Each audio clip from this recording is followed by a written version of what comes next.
Assalamu alaikum. Dear students, as you know very well that we have been learning tenses. At the same time, I started transformation of voices, and today we are going to learn sentence and its types. Actually, why do we learn language? You know very well. आप जानते हैं क्यों हम language का इस्तेमाल करते हैं, कि लैंग्वेज क्यों सीखते हैं. Why do we learn language? Why do we learn language? We learn language for its application. We have to apply language wherever we want, and for proper application, we have to learn it. And when we want to use any language, we must have some ideas, some we can say concept about different types. Why? Because when we want to use any language, obviously language is the most effective source of our expressions, and we know very well that we apply language in different fields for different purposes, and we human beings have different feelings, emotions, requirements, and after some basic learning, today we are going to discuss about types of sentences. Firstly, sentence, you know very well that the concept of sentence about which we had discussed already. A meaningful group of words is called a sentence. The important thing is there, meaningful should be there. यानी बामानी अल्फाज का मजमुआ जुमला कहलाता है.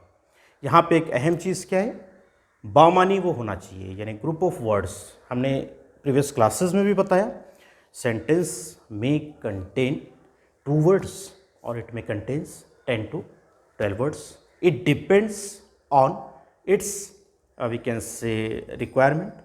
It depends on the situation. Here what I want to clear, that what is the concept of sentence, what do we understand by sentence. Sentence means a group of words but that gives complete meaning, यानी बामानी अल्फाज का मजमुआ sentence कहलाता है. Just as I told you that we learn language for its application, so we must have some basic idea of types of sentences. At the same time, we get some sentences for the transformation, यानी हमको जिस तरह से language का इस्तेमाल करने के लिए टाइप्स ऑफ सेंटेंसेस की मालूमात होना ज़रूरी है, उसी तरह जब हमें कुछ ट्रांसफॉर्मेशन करना है सेंटेंसेस का, उसके लिए भी बेसिक जो हमारी एक लर्निंग है वो ये कि सबसे पहले हम जुमलों को पहचान पाएँ, टाइप को पहचान पाएँ, देन उसके बाद हम क्या कर सकते हैं, बेहतर तरीके से उनको ट्रांसफॉर्म कर सकते हैं. Basically we have 5 types of sentences, in which the first type is assertive sentence. It is also called declarative sentence. Assertive sentence or a declarative sentence means a sentence which declares something. It is also considered as it express a statement or states something. यानी हम किसे assertive sentence कह रहे हैं, वो sentence जो क्या करता है, एक स्टेटमेंट बताता है, एक सादी सी मालूमात देता है, इसीलिए इसे कहा जाता है सादा जुमला. जो हमारी अंडरस्टैंडिंग है उससे हम कहते हैं इसे सादा जुमला, यानी जिसमें कोई तो भी एक मालूमात दी जाती है, जिसमें एक स्टेटमेंट होता है. So we can consider it for statement.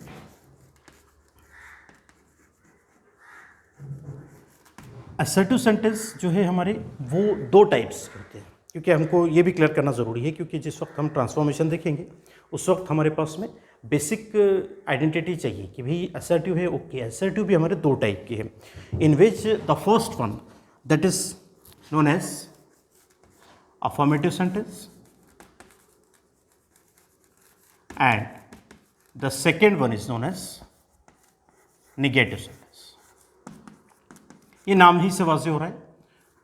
Affirmative is also known as can be consider positive, यानी जिस सेंटेंस में नो, नॉट, नेवर का इस्तेमाल नहीं है वो कहलाएगा अफर्मेटिव सेंटेंस और पॉजिटिव, और जिस सेंटेंस में नो, नॉट, नेवर का इस्तेमाल होता है दैट इज नेगेटिव सेंटेंस। इसके बेस पे आप इसके तरफ से एक डेफिनेशन रख सकते हो कि a sentence which doesn't express negative feelings that is affirmative. A sentence which expresses negative feelings that is negative sentence. ये भी हमको ट्रांसफॉर्मेशन के लिए आते हैं, affirmative to negative, negative to affirmative. So we have to clear it. Then the second type of our sentence that is interrogative sentence. Interrogative sentence a sentence which ask a question, यानी वो sentence जो क्या करता है, कोई एक सवाल करता है, वो कहलाएगा हमारा इंट्रोगेटिव सेंटेंस। हमने पहले भी बताया है कि जब हमने कुछ लैंग्वेज, किसी भी लैंग्वेज का इस्तेमाल करना है, उसकी बेसिक जो बुनियादी चीज़ें हम सीख रहे हैं, उसके बाद अब एज अ ह्यूमन बीइंग हमारे बहुत सारे रिक्वायरमेंट्स है। कभी हम कोई सादी सी बात कहेंगे, कभी सवाल करेंगे, कभी कोई और एक्सप्रेशन हमारे रहेंगे। उन तमाम को बेहतर तरीके से इस्तेमाल करने के लिए हमारी ये बेसिक थिंग्स है जो सेंटेंसेस के टाइप्स है, जिसमें इंट्रोगेटिव हमने किस लिए कहा, अ sentence which ask a question, यानी वो कहलाता है इंट्रोगेटिव सेंटेंस, जिसे हम अपनी अंडरस्टैंडिंग में सवालिया भी कह सकते हैं, सवालिया जुमला। नहीं, इसमें क्या होता है, एक क्वेश्चन होता है, that is interrogative sentence. It is also of two types, यानी ये भी हमारे जो है दो टाइप के होते हैं, in which the first type is known as WH type and second one is known as yes no type question। यानी क्वेश्चंस और इंटरोगेटिव सेंटेंस दो टाइप के होते हैं। कौन कौन से, WH type questions and yes no type questions. अब यहाँ भी हमको WH टाइप क्वेश्चन हम किससे कहेंगे, a question which starts with WH words. वो क्वेश्चन जो WH वर्ड्स से स्टार्ट होता है that is called WH type questions. Just like what, when, where, why, which, these are WH words. अब यहाँ पे आप देखोगे कि भी कुछ वर्ड्स ऐसे हैं जिसमें डायरेक्टली WH नहीं आ रहा है, जैसे कि हाउ। हाउ में क्या हो रहा है structure, HOW how, but it also come under WH type question. Clear. The second type of our interrogative sentence, that is yes no type question. Yes no type question, a question which is answered in yes or no। ये भी हम कह सकते हैं कि भाई जिसका जवाब जो है yes और no में आता है वो कहलाता है yes no type question। जिस तरह से WH टाइप को हमने एक बेसिक आइडेंटिटी रखी है कि भाई WH टाइप क्वेश्चन जो होता है वो किससे स्टार्ट होता है, क्वेश्चन वर्ड से, what, where, when, why, how, इनसे स्टार्ट होता है। वैसे ही yes no टाइप क्वेश्चन जो है, जो इसके ताल्लुक से आपके पास में एक बेसिक आइडेंटिटी आपने रखना है, अ question which starts with helping verb that is called yes no type question. यानी वो क्वेश्चन जो हेल्पिंग वर्ब से स्टार्ट होते हैं वो कहलाते हैं yes no type question. For example, are you really understanding it.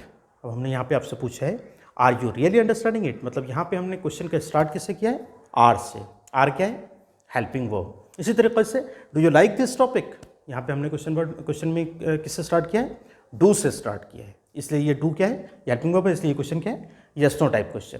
इसी तरीके से हम ले सकते हैं कैन आई हेल्प यू। पता क्या चल रहा है यहाँ पे कैन क्या है, ये मॉडल्स में आता है, मॉडल ऑक्सिलरी वर्ब कहलाता है। इसको भी हम आगे तफसील से लेंगे, जो मॉडल्स अभी हमारे हम स्टेप वाइज चल रहे हैं, लेकिन यहाँ पर अभी हमको क्लियर करना है कि ये भी हम हेल्पिंग वर्ब में कंसिडर करते हैं। It is yes no type question. Clear. Now see the third type, that is called imperative sentence। Imperative sentence, a sentence which expresses command, order or request is called an imperative sentence। यानी वो sentence जो क्या करता है, हुक्म देता है, दरख्वास्त पेश करता है या कोई मशवरा देता है, मशवरे का इजहार करता है, वो कहलाता है इम्परेटिव सेंटेंस। जिस तरह से हमने यहाँ पे एक स्टेटमेंट, यहाँ पे क्वेश्चन रखा, वैसे ही आप अपनी अंडरस्टैंडिंग के लिए यहाँ पर ऑर्डर और कमांड बोल सकते हैं उसे, रिक्वेस्ट, इसी तरीके से सजेशन या एडवाइस, ये एक्सप्रेशंस हमारे इम्परेटिव सेंटेंस में रहेंगे। अब यहाँ पर भी हमको थोड़ा ज़्यादा केयरफुली लेना रहेगा कि भी जब हमारे सामने बता दिया गया, जैसे यहाँ पे क्या है, सीधी सिंपल से थिंग है, एक स्टेटमेंट रहेगा, यहाँ भी क्लियर हो रहा है कि भी आपके पास में क्वेश्चन, एक सवाल रहेगा, यानी इसकी एक बेसिक आइडेंटिटी भी आपके पास में एक सिंपल से रही, जो बच्चे बहुत यानी लोअर क्लासेस में भी बहुत अच्छी से आइडेंटिफाई कर सकते हैं कि भाई if there is a question mark obviously it is question, यानी बेसिक आइडेंटिटी। और वैसे यहाँ पर लेकिन हमने थोड़ा केयरफुली रहना है कि इम्परेटिव सेंटेंस में क्या हो रहा है, एक्सप्रेशंस बदल रहे हैं। Sometime it is used for command or request order, sometime we use it for request, sometime suggestion. So we have to we can say classify, or we have to identify that properly. We can take some examples, just like complete your work as early as possible. It is imperative sentence obviously. अब यहाँ पर हम इसे command और suggestion दोनों में भी consider कर सकते हैं। अगर कोई स्टर्न फॉर्म में कह रहा है, दैट इज ऑर्डर और कमांड, और कोई अगर सजेस्टिव फॉर्म में कह रहा है, इस डिपेंड करेगा कहने वाले पर और जिस अंदाज में कहा है उस पर भी। इसी तरीके से प्लीज़ गिव योर नोटबुक, यहाँ क्या हुआ, रिक्वेस्ट हो रही है, please give me a glass of water, यहाँ पे क्या हो रहा है, रिक्वेस्ट हो रही है। पता क्या चल रहा है कि रिक्वेस्ट वाज़े हो जाएगी प्लीज़ से, कमांड और सजेशन में थोड़ा डिफ्रेंशिएट हमने करना है। अब जस्ट लाइक एक स्टेटमेंट हम ले सकते हैं, take care of your health या take care of your diet. अब ऑब्वियसली इस तरह के सेंटेंसेस कौन कहेगा, डॉक्टर कहेगा, मतलब take care of your diet. अब यहाँ पे डॉक्टर क्या करते हैं हम जानते हैं, सजेशन देते हैं। डिपेंड करेगा पर्सन स्पीकर पर भी कि भी उसको हम किस ज़मरे में कंसिडर करेंगे, किस कैटेगरी में कंसिडर करेंगे। लेकिन हमको ये तो क्लियर रहे कि इम्परेटिव सेंटेंस में क्या होता है, ऑर्डर होता है, रिक्वेस्ट होता है और सजेशन होता है, और mostly it starts with the verb. Just like I have given you whatever examples, complete your work as early as possible, यहाँ पे हमने वर्ब से सेंटेंस को स्टार्ट किया है। इसी तरीके से डोंट गो देयर, यहाँ पे ऑर्डर हो गया, यहाँ पे हमने डोंट इस्तेमाल किया है एकदम यानी स्टर्न सेंस में, यानी डोंट वेस्ट योर टाइम। अगर हम इस सेंस में कहें तो ऑब्वियसली इट इज़ ऑर्डर और कमांड। इसी तरीके से हम ले सकते हैं गो स्लोली, यहाँ भी क्या हो रहा है, एक तरह से हम देखते हैं ना कहीं पर भी जो वो रहते हैं, बोर्ड्स रहते हैं वॉकिंग प्लेसेस पर, तो वहाँ पर keep silence, go slowly, these are suggestive we can say statements and those starts with verb. Clear? Now then the next type is there exclamatory sentence. Exclamatory sentence, a sentence which expresses strong feelings, यानी वो जुमला जो क्या करता है, strong feelings यानी शदीद जज्बात हम उसे ले सकते हैं। जैसे हम एज ह्यूमन बीइंग, जो हम इंसान अशरफुल मखलूक हैं, उनके मुख्तलिफ जज्बात होते हैं, अलग अलग मौक़ों पर अलग अलग जज्बात का वो इज़हार करते हैं, और उन जज्बातों के इज़हार के लिए हम इस टाइप का यानी एक्सक्लामेटरी सेंटेंस का इस्तेमाल करते हैं। यानी यहाँ पर क्या होता है, एक तरह का एक्सक्लेमेशन होता है। इसी तरीके से the fifth type that is, हाँ यहाँ पर अब इसकी एक आइडेंटिटी भी हम रखते हैं कि जिस तरह से हमने यहाँ पे देखा कि भाई इसकी एक आइडेंटिटी हमारे पास क्या रहती है, क्वेश्चन मार्क रहता है। इसी तरीके से एक्सक्लेमेटरी सेंटेंस में भी एक आइडेंटिटी आप रख सकते हो अपने पास कि हमको इस तरह का एक हम एक्सक्लेमेशन मार्क देते हैं, जो हमारे लिए बेसिक आइडेंटिटी है फॉर आइडेंटिफिकेशन। क्योंकि जनरली ट्रांसफॉर्मेशन जो आता है ना, ज़्यादातर वो assertive to exclamatory, exclamatory to assertive, वो हम आगे देखेंगे ट्रांसफॉर्मेशन। लेकिन यहाँ पे हमको क्लियर क्या करना है कि हमको सेंटेंस को पहचानना है, और सेंटेंस को पहचानने के लिए हमारे पास में ये आइडेंटिटी काफ़ी है। लेकिन हमको वो ट्रांसफॉर्मेशन के लिए हम नहीं सीख रहे हैं, हम लैंग्वेज को यूज़ करने के लिए सीख रहे हैं। इसलिए ये भी हमने क्लियर रखना है कि एक्सक्लेमेटरी सेंटेंस में एक्चुअली होता क्या है। क्या होता है, we generally express our strong feelings by using this type of we can say sentence. Then the fifth type that is optative sentence. Actually, mostly you will see there are 4 types of sentences, but it also come under the type. Actually, we human being have some different emotions.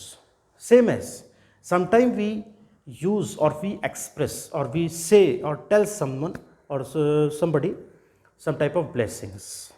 We conveys our well wishes. For expressing those type of blessings or wishes, we use a sentence. That sentence is known as optative sentence. For example, you may consider that may you live longer. अगर हम ये sentence कहें may you live longer, तो यहाँ पे हमने क्या किया, एक दुआ दी है। तो दुआइया जो हमारा एक स्टेटमेंट रहेगा that will come under optative sentence. Clear? यानी यहाँ पर हमने इस तरह के ट्रांसफॉर्मेशन में हमको जो ज़्यादातर आते हैं वो assertive to interrogative, interrogative to assertive, assertive to exclamatory, exclamatory to assertive, इसमें आते हैं। यहाँ पर हमको ऑप्टेटिव में ट्रांसफॉर्मेशन तो बहुत कम देखने को मिलेगा, लेकिन एक टाइप में उसका शुमार है, वो उसमें हमने क्लियर करना है। अब नेक्स्ट क्लास में जो है हम ट्रांसफॉर्मेशन ऑफ सेंटेंसेस जो है वो कंटिन्यू करेंगे, लेकिन आपको इतना ध्यान रखना है कि जो हमारी बेसिक आइडेंटिटीज़ है सेंटेंस की वो हमें क्लियर रहे, और आगे जो narration, direct and direct narration है, उसमें भी हमको इनकी बहुत ज़्यादा ज़रूरत पड़ेगी कि उसकी जो स्टेजेस है उसमें जहाँ जैसे जैसे हम आगे बढ़ेंगे वैसे वैसे इनकी ज़रूरत हमको पड़ेगी। तो इसको हमने परफेक्टली लर्न करना है। जितना ये परफेक्ट रहेगा उतना ज़्यादा हम उसको बेहतर तरीके से और इजी वे में समझ सकेंगे।